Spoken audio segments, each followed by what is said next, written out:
Salut à tous, alors aujourd'hui je vais vous montrer comment installer une caméra de recul étape par étape sur un Audi Q3 génération 8U, donc entre 2011 et 2018.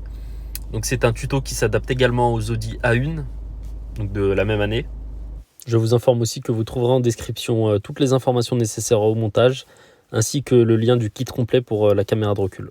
Kit qui contient une poignée de coffre avec caméra de recul intégrée comme à l'origine, ainsi qu'un boîtier qui fait l'interface entre la caméra de recul et la voiture. C'est un kit qui s'installe sur les voitures boîte automatique et boîte manuelle.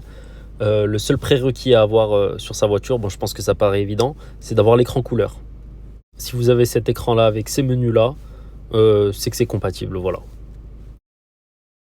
Je vais juste vous montrer rapidement le résultat une fois l'installation effectuée. Donc voilà, nous avons la caméra avec les lignes dynamiques en fonction du braquage du volant. Voilà.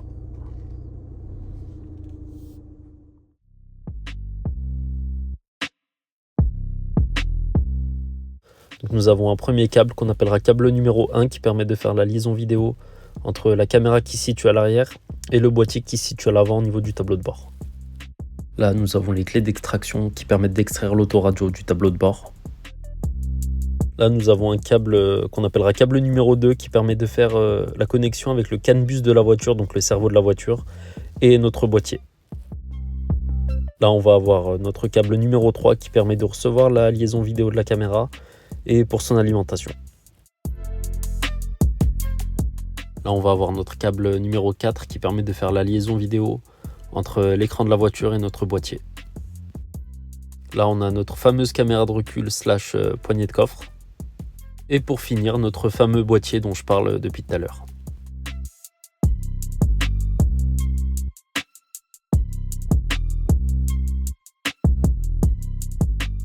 On va commencer par retirer le cache latéral côté conducteur avec un outil de démontage lui aussi inclus dans le kit. Si ça vient pas facilement, n'hésitez pas à tirer dessus, vous casserez rien. Ensuite, vous vous munissez d'une clé ou d'un tournevis avec une douille de 8 mm. Donc vous aurez une vis sur le côté à enlever comme vous le voyez là, ainsi qu'une vis en dessous.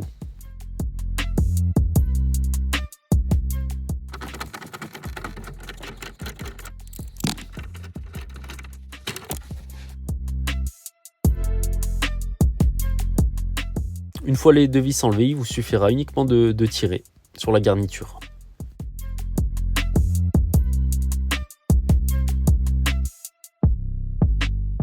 Si vous galérez un peu comme moi, n'hésitez pas à utiliser l'outil de démontage qui est inclus dans le kit.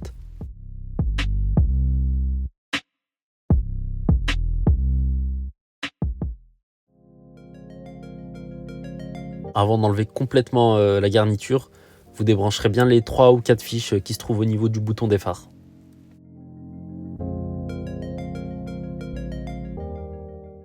Donc une fois la garniture mise de côté, je vais vous montrer où se trouve la prise CAN bus de la voiture, donc pour communiquer avec le cerveau de la voiture.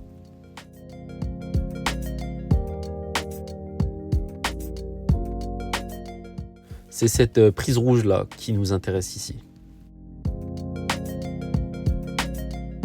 Donc l'idée là, c'est de débrancher la prise. Donc du coup, vous faites comment? Vous faites levier sur la petite languette là en plastique. Donc là, on va prendre notre câble numéro 2. On va brancher la prise rouge de la voiture sur la partie femelle de notre câble que je vous montre là. Donc là, vous vérifiez que la prise est bien emboîtée. Et si possible, vous mettez du scotch d'électricien pour être sûr que ça tienne malgré les vibrations de la voiture. Là, vous prenez la partie mâle de notre câble numéro 2 et vous l'insérez dans la partie femelle de la voiture. Ensuite, on prend les clés d'extraction, on les insère dans les petits trous comme sur la vidéo, jusqu'au bout et jusqu'à que ça fasse clic.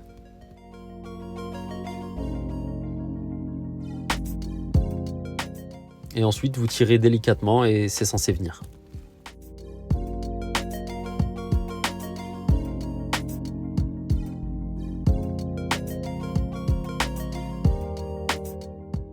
Là, ma petite astuce, ça va être de mettre une microfibre entre l'autoradio et le tableau de bord pour ne rien rayer, ne rien abîmer pendant que vous travaillerez dessus. Là, on va retirer la fiche rose qui est derrière l'autoradio. Donc, vous faites le vie avec votre doigt comme moi je fais sur la petite languette en plastique et vous vous aidez d'un outil de démontage pour pouvoir la retirer facilement.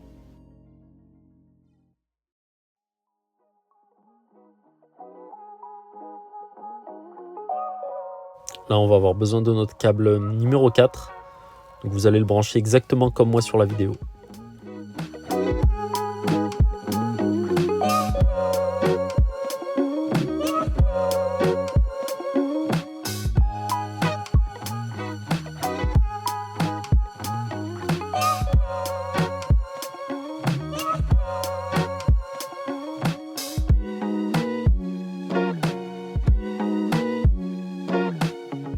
Là, je vais raccorder le câble numéro 2 avec le câble numéro 3.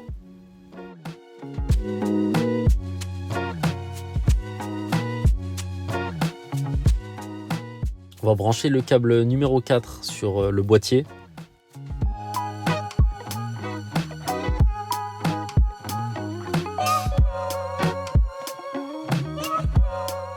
Et on va faire pareil avec le câble numéro 3 qu'on va insérer dans le boîtier.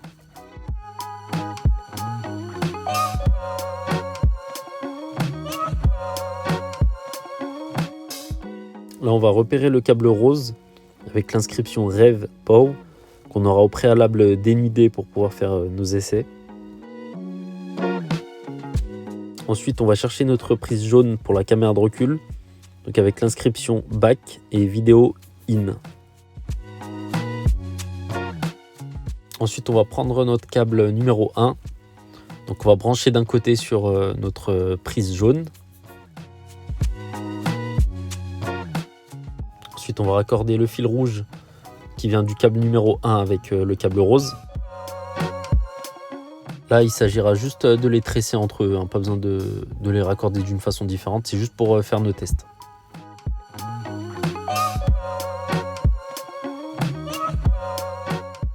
Ensuite, on va prendre notre caméra de recul, donc on va se brancher de la même manière, hein, câble jaune avec le jaune et câble rouge avec le rouge.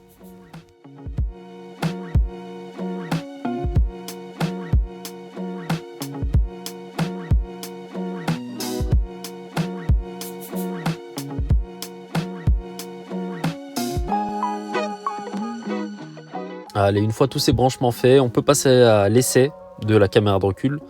Du coup, on enclenche la marche arrière, contact mis, et on vérifie si tout fonctionne, si l'image est nette et si tout est OK.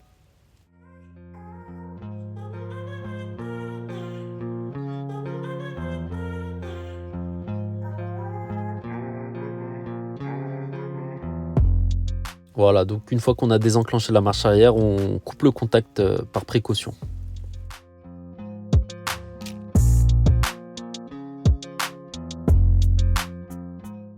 Maintenant, vous allez vous munir d'un outil de démontage comme celui que je vous montre à l'écran. Donc maintenant qu'on s'est assuré que le kit fonctionne, on va pouvoir commencer l'installation de la caméra de recul et du boîtier. On va ouvrir notre coffre, on va commencer par déclipser les deux pièces en plastique qui se situent derrière les feux arrière, ainsi que enlever le triangle de signalisation.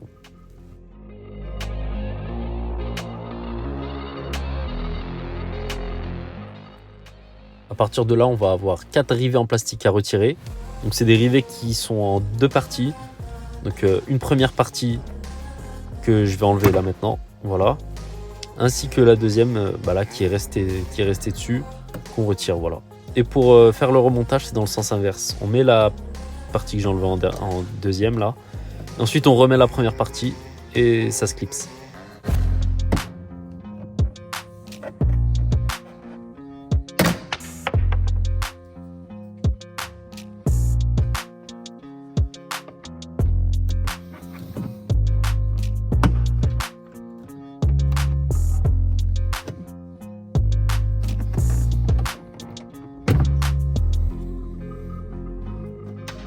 Une fois les 4 rivets retirés, on tire fort, très fort sur la garniture du coffre pour pouvoir l'enlever.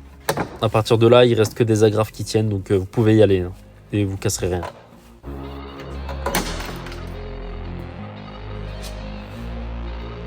Là, on va retirer la poignée de coffre actuelle, donc avec une bouille de 10 mm. Donc vous retirez les boulons.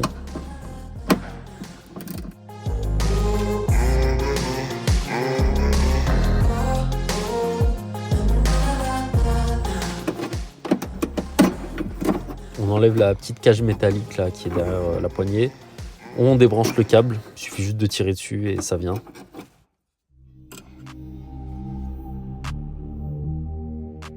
Là, on va s'aider un peu de l'outil de démontage pour un peu donner du mou à notre poignée.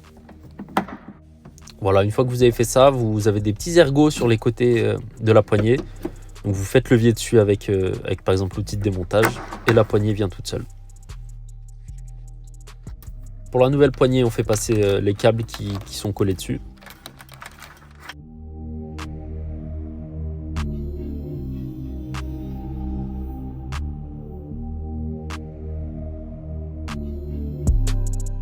Ensuite, on prend notre petite cage métallique là, on va faire passer les câbles de la même façon.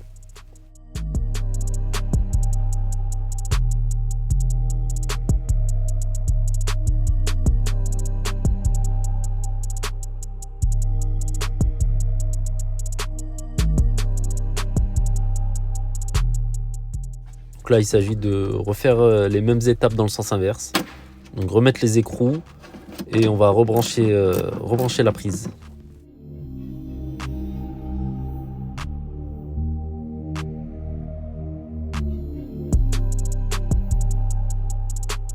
Une fois la prise branchée et les écrous remis, on vérifie bien que la poignée fonctionne. Donc on appuie dessus jusqu'à qu'on entende le bruit d'actionnement de la poignée. Là, on va avoir encore un rivet à enlever côté conducteur.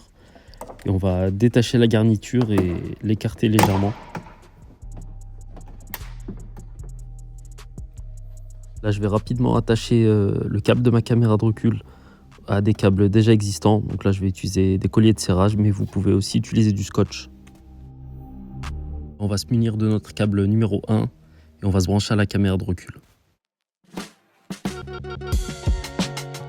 Il va s'agir du branchement définitif, donc je vous conseille de bien sécuriser les branchements, notamment avec du scotch, avec des attaches, ça c'est à vous de voir.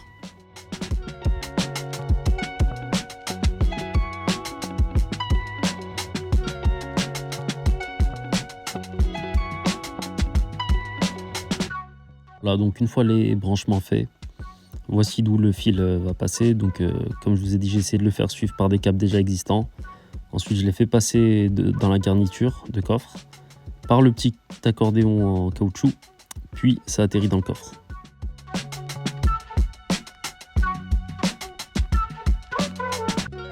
Ensuite, pour faire passer le câble, on va baisser notre siège arrière gauche. On va le faire passer par le petit crochet, notre câble. Et ensuite, l'idée, comme je vous le montre là, c'est de le faire passer en dessous des garnitures intérieures. Là, on va se servir de nos mains ainsi que d'outils de démontage plat pour pouvoir faufiler les fils derrière les garnitures en fait. Et l'idée, c'est que les fils soient le plus profondément possible sous les garnitures.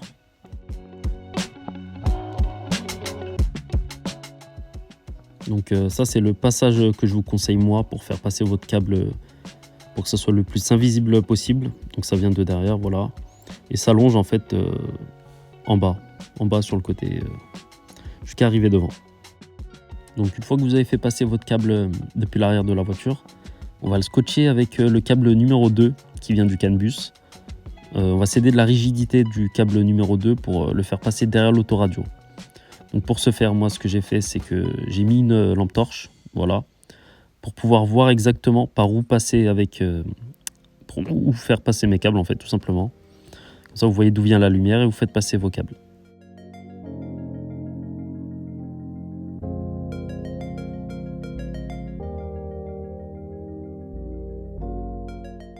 Voilà, donc une fois que vous avez vos câbles qui dépassent, vous les tirez vers vous, vous enlevez le bout de scotch et on va passer au branchement définitif. Maintenant, on va se munir de notre boîtier. Vous avez des petits switches dessus. Tout sera expliqué en description de cette vidéo. En fait, c'est des switches pour paramétrer avec la voiture que vous avez en fonction du modèle. Donc là, on est dans la phase finale des branchements, donc les branchements définitifs. Du coup, on fait exactement les mêmes branchements qu'on a fait lors de la phase de test.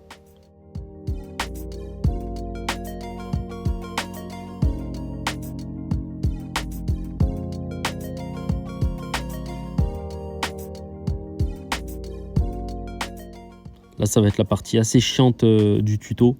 C'est de faire passer tous les câbles, comme je le fais là. Vous commencez par le plus rigide, le câble numéro 4, et vous le faites passer le plus au fond possible, de préférence en bas. En bas, vous avez de la place, et voilà, vous faites comme moi je fais. Et pour le boîtier, l'idée c'est de le mettre à droite. Voilà, vous ne le voyez pas sur la vidéo, mais à droite, en bas, vous avez de la place pour le caler. On a fini tous nos branchements. La dernière étape, c'est de remettre l'autoradio à sa place. Donc avant, bien retirer les clés d'extraction avec un tournevis comme je le fais.